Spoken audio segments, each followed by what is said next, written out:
se pode entrar, gente. Ei, não se existe isso, meu bem, não se entrar numa escola. Para com isso, cara. Paula.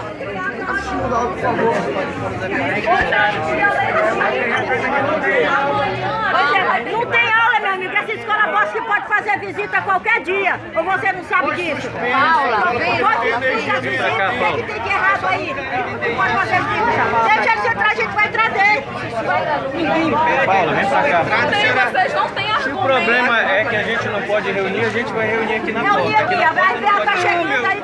Professor, entre também, professor. Pois é. Eu quero garantir o direito dele. Olha, deixa eu te falar uma coisa. Eu não tô reivindicando política aqui não, eu tô reivindicando 5 alunos que eu tenho aqui dentro.